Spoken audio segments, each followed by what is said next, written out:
ഇനി നാം ഒരു സ്പ്രിംഗ്ലർ സിസ്റ്റത്തിന്റെ ഡിസൈനിങ്ങിലേക്ക് വരുമ്പോൾ നമുക്കറിയാം വളരെ ഇമ്പോർട്ടന്റ് ആയിട്ടുള്ള ഒരു സെലക്ഷൻ ആണ് അതിന്റെ fire pump set capacity selection. ഈ ഒരു ഫയർ പമ്പ് സെറ്റിന്റെ കപ്പാസിറ്റി നോർമൽ കേസിൽ GPM എന്നുള്ള ടേമിലാണ് നാം പറയാം, ഗാലൻസ് പെർ മിനിറ്റ്. അതായത് ഒരു മിനിറ്റിൽ എത്ര ഗാലൺ വാട്ടർ ഡിസ്ചാർജ് ചെയ്യുവാൻ ഈ ഒരു ഫയർ പമ്പ് സെറ്റിന് കപ്പാസിറ്റി ഉണ്ട് എന്നുള്ളതിനനുസരിച്ചാണ്. ഇത് നാം സെലക്ട് ചെയ്യുന്നത് ഡിഫറെന്റ് ക്രൈറ്റീരിയാസ് ഉണ്ട്.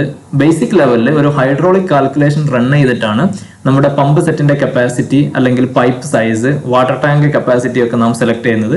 ഇത് വളരെ സിമ്പിൾ ആയിട്ട് നമുക്ക് മനസ്സിലാക്കാൻ വേണ്ടി നാം പറയുകയാണെങ്കിൽ, ഫോർ എക്സാമ്പിൾ ഒരു 10 നിലയുള്ള 10 ഫ്ലോർ ഉള്ള ഒരു ബിൽഡിങ്ങിൽ നാം 10ാമത്തെ ഫ്ലോറിൽ പോയിട്ട് ഒരു ഹോസ് റീൽ ഓപ്പൺ ചെയ്യുക അതല്ലെങ്കിൽ ഒരു സ്പ്രിംഗ്ലർ ബ്രേക്ക് ചെയ്യുകയാണെങ്കിലും ഓരോ സിസ്റ്റത്തിനും അതിന് റിക്വയർഡ് ആയിട്ടുള്ള minimum water pressure and water discharge ഉണ്ട്. നാം പ്രീവിയസ്ലി വെറ്ററൈസർ, ഡ്രൈറൈസർ സിസ്റ്റം അല്ലെങ്കിൽ ഹൈഡ്രന്റ്, ഹോസറിലൊക്കെ ഡിസ്കസ് ചെയ്തപ്പോൾ നാം പറഞ്ഞു ഓരോന്നിനും അതിന് റിക്വയർഡ് ആയിട്ടുള്ള മിനിമം വാട്ടർ പ്രഷറും അതിന്റെ വാട്ടർ ഡിസ്ചാർജും ഉണ്ട്.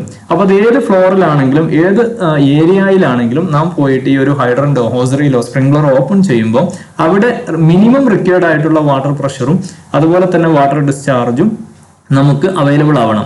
അപ്പൊ അതിന് നമുക്ക് വാട്ടർ സപ്ലൈ ചെയ്യാൻ കപ്പാസിറ്റി ഉള്ള ഒരു ഫയർ പമ്പ് സെറ്റ് വേണം നാം ഇൻസ്റ്റാൾ ചെയ്യുവാൻ.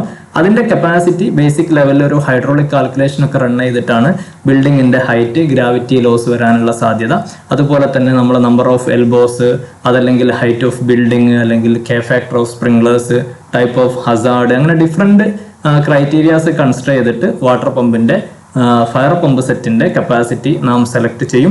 ഏതൊരു പമ്പ് സെറ്റിലും ഫയർ പമ്പ് റൂമിൽ മിനിമം നാം പ്രീവിയസ്ലി ഓൾറെഡി ഡിസ്കസ് ചെയ്തിട്ടുണ്ട്, നമുക്ക് 3 ടൈപ്പ് പമ്പ് സെറ്റ് മസ്റ്റ് ആണ്.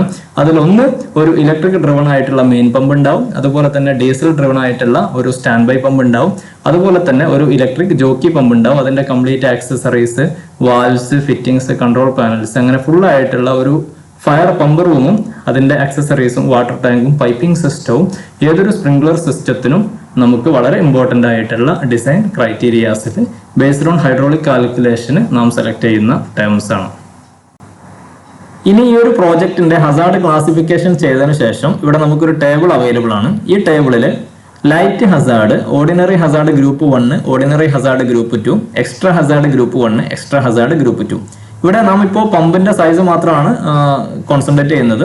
ഇതിൽ ലൈറ്റ് ഹസാർഡിലാണ് നമ്മുടെ പ്രോജക്റ്റ് വരുന്നത് എന്നുണ്ടെങ്കിൽ pump capacity without yard hydrant ആണെങ്കിൽ അതിന്റെ മിനിമം GPM റിക്വേർഡ് 250 GPM ആണ്. ഇത് മിനിമം ആണ്. പിന്നെ നമ്മുടെ പ്രോജക്റ്റിന്റെ സൈസ്, അതല്ലെങ്കിൽ ഹൈറ്റ്, അതല്ലെങ്കിൽ നമ്പർ ഓഫ് സ്പ്രിംഗ്ലേഴ്സ് ഒക്കെ ഇൻക്രീസ് ആവുന്നതിനനുസരിച്ച് നമ്മുടെ പമ്പിന്റെ കപ്പാസിറ്റി ഇൻക്രീസ് ആവും. ബട്ട് ഒരു പ്രോജക്റ്റിൽ, അത് ലൈറ്റ് ഹസാർഡിൽ വരുന്ന ഒരു പ്രോജക്റ്റിൽ അവിടെ സ്പ്രിംഗ്ലർ സിസ്റ്റം വരികയാണെങ്കിൽ അതിൽ minimum 250 gallons per minute capacity ഉള്ള പമ്പ് സെറ്റ് ഇൻസ്റ്റാൾ ചെയ്യണം.